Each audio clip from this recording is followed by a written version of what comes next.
Hockey cards are way underpriced right now. So if you're watching the sport and you want to get into the cards, this could be the perfect time. That's what I've been doing because I see so much potential in the NHL and in hockey overall, but the prices of the cards are just so low. In my prior video, I shared with you all the ways I feel like the NHL is going to grow over the next several years and decades, and cards are going to be alongside that journey. Now in this video, I want to share with you the 3 cards I'm investing in heavily. They're all underpriced, underappreciated players with tremendous upside, just like the NHL as a whole. If you can't tell from my prior videos, I am a huge Tampa Bay fan. That means my Tampa Bay Bucs, and it also means the Tampa Bay Lightning. I don't watch baseball, so I like the Rays, but I don't really watch. But if I can like hockey and I'm from Florida and I've never ice skated before and I didn't see snow up until about 4 years ago, then that means someone in Phoenix or someone in San Diego or someone in even Mexico could like hockey as well. So just like the league has upside, so do these 3 players. So the first player I'm investing heavily in is Kyle Connor. He's a young forward for the Winnipeg Jets, and he's just been putting up really good numbers in his young career. If I look to his stats, he was number 30th 3 years ago in goals overall, 25th last year, and then number 6 overall in goals this year. So his trajectory is just getting better and better, and he's on a team that is number 6 in the East, and they've gotten better records over the last couple of years. So I see the Winnipeg Jets as a team on the rise, which means that he should get more and more attention, and he should get better and better at his craft because he's only 23 years old. Now, even if it doesn't pan out with Winnipeg, because Winnipeg is a small market team, if Kyle Connor gets traded or becomes a free agent and goes to New York, Toronto, Chicago, Boston, his card prices are going to skyrocket just from that. So that's another upside for me. I want to buy a small market player because they can always move to a big market team. If a player is currently on a big market team and then they move to a small market team, the prices will only go down. So that's upside potential for me. He's also US born, so I'm curious to see what kind of role he'll play in the US national team, if he'll make it to the USA hockey team, because when Winter Olympics roll around and if he's there scoring goals, he could see a nice boost, just like I remember TJ Oshie became a pretty household name during the USA's hockey run a couple of years ago as well. To me, Kyle Connor has proven that he is good, he can score goals, and at such a young age, he has plenty of potential, but his cards are only about $15 on COMC, while Patrick Lane, his line mate, his cards are $50. So you're talking about more than 3 times the price, but Kyle's stats are there, and they're both about the same age. So to me, that screams upside.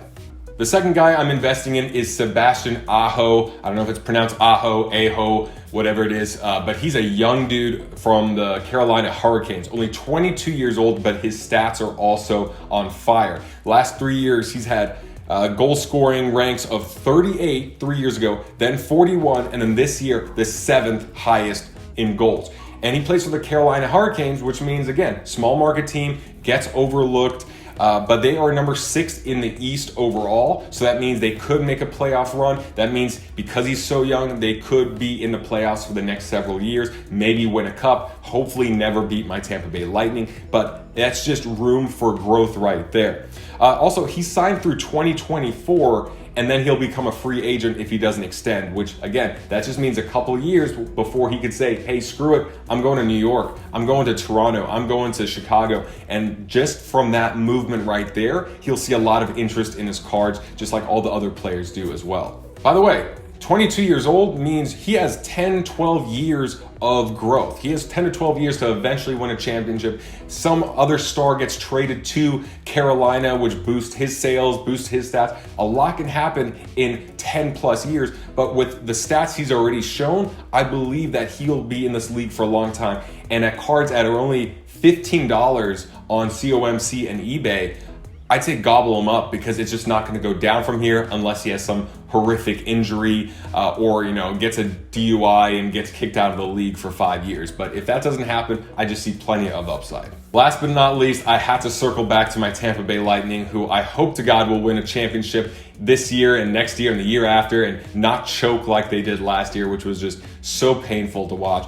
But everyone knows of Nikita Kucherov, of Steven Stamkos, of the goalie Andrei Vasilevsky, but Brayden Point is the young stud who's just been putting up goal after goal after goal for the last 3 years, and he is learning from two of the best goal scorers in the league, Stamkos and Kucherov, but he's only 24 years old. And check out these stats. The last couple of years, he's ranked number 25th in goals, then number 10th, and then number 41st. So he's actually been on a bit of a slump in terms of goal scoring this year. But over the last 3 years, number 13 in terms of all goals combined and averaged out, number 13. And again, 24 years old, he's on a team of the Tampa Bay Lightning that they've locked in all their top scorers for the next several years. The Lightning should be playoff contenders and cup contenders for the next couple of years. So that means more opportunities to reach the limelight, to reach a big stage, and to have the whole world watch what this guy can do. And for cards that are about $15 to $20 for his rookie card,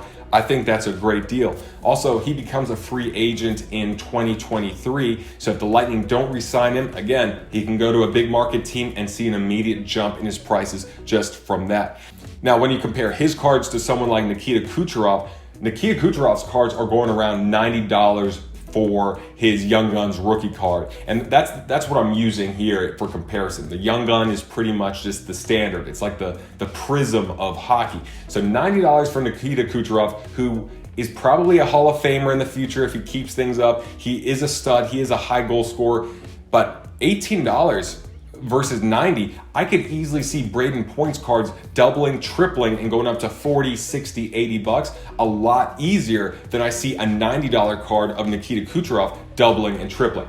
Now, I do want to invest in Nikita Kucherov and Steven Stamkos, but I do not expect that same type of return as I would on Brayden Point, who could easily see those numbers go up to 40, 50, 60, 70 in just a couple of years. Kyle Connor, Sebastian Aho, and Brayden Point are my 3 top picks for rookie cards under $20. Let me know what you think of those picks. Would you tweak one? Would you add one? Would you throw someone else in there? Let me know in the comment section below. I hope hockey cards continue to rise alongside all the other sports. If you found some value in this video, please pound that like, and I'll see you in the next one.